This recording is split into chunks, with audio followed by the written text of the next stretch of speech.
COVID-19 is infecting communities of color at higher rates in Colorado and all over the country. Hispanics make up 28% of the coronavirus cases in Colorado. African Americans account for about 7%.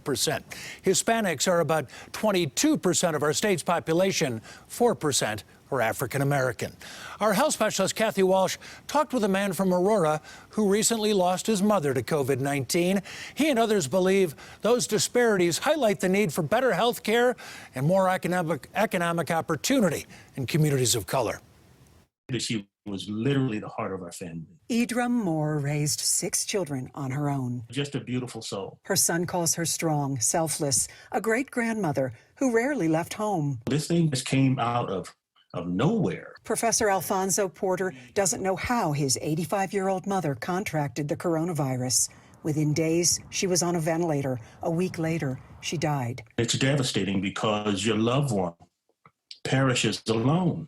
Data shows African Americans have been hit hard. In Colorado, they are about 4% of the population, yet they represent 7% of COVID-19 cases and nearly 7% of COVID-19 deaths.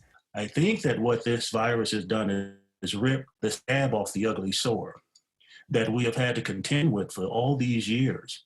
That ugly sore is institutionalized racism. Deidre Johnson is CEO and Executive Director of the Center for African American Health. There are barriers to opportunity for both access to health and economic resources. She says African Americans are more susceptible to the virus because of higher rates of diabetes, heart disease, and lung disease, and economic inequality, low wage or essential jobs that require interacting with the public. If nothing changes, then the next virus after COVID is going to wreak the same havoc.